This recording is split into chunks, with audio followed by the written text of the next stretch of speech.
सुजानपुर गांव में शीला और उसका पति मोहन रहते थे। वह दोनों बहुत ईमानदार और मेहनती थे। उनका एक बेटा भी था जो बीमार रहता था। बेटे की बीमारी के वजह से मोहन का खेत भी बिक गया था। अब मोहन मजदूरी करता मैं था। काम पर जा रहा हूँ, कोई काम मिला तो ठीक है, नहीं तो जंगल से लकड़ी काट कर बेच आऊंगा। इतना बोलकर मोहन वहां से चला जाता है और शीला भी मंदिर चली जाती है। वो माता रानी की बहुत बड़ी भगत थी। उधर मोहन काम की तलाश में था। सेठ जी, क्या मुझे काम मिलेगा? नहीं, मेरे पास कोई काम नहीं है। फिर मोहन जंगल की तरफ चला जाता है। जब मोहन लकड़ी काटकर वापस आता है तो रास्ते में सोचता है, अगर मेरे पास कोई साधन होता तो मैं ज्यादा लकड़ी लाकर बेच सकता था। ऐसे सिर पर रखकर तो थोड़ी सी लकड़ी ही ला पाता हूँ। इसे बेचकर तो एक दिन का राशन भी पूरा नहीं आता। कुछ दिन बाद शीला के बेटे की तबीयत ज्यादा खराब रहने लगी। शीला ने मंदिर जाना भी छोड़ दिया।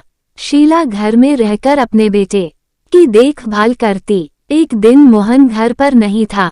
घर में एक बूढ़ी औरत आई और शीला से बोली, तुम आजकल मंदिर नहीं आती तो मैंने सोचा तुम्हें घर पर ही मिलाऊं। मां जी, मैंने आपको पहचाना नहीं, क्या मैं आपको पहले मिल चुकी हूँ? बुढ़िया बोली, बेटी तुम मुझे नहीं जानती, परंतु मैं तुम्हें जानती हूँ। मैं तुम्हें हर रोज मंदिर में देखती हूँ। तुम तो माता रानी की बहुत बड़ी भगत हो। आजकल तुम मंदिर नहीं आ रही तो मैंने सोचा तुम्हारे घर आकर तुमसे मिलाऊं। शीला ने अपनी मजबूरी बुढ़िया को बताई कि उसका बेटा बहुत बीमार रहता है और उसके पति के पास कोई काम नहीं है।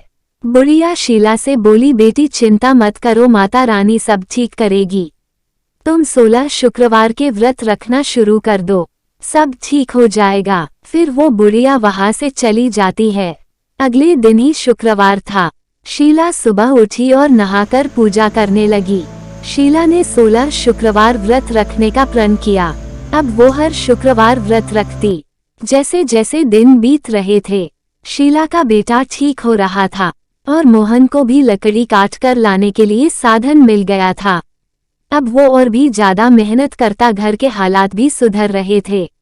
जिस दिन शीला के व्रत का आखिरी शुक्रवार था, शीला के सपने में माता रानी आई और शीला से बोली, पुत्री, मैं तुम्हारी भक्ति से बहुत प्रसन्न हूँ।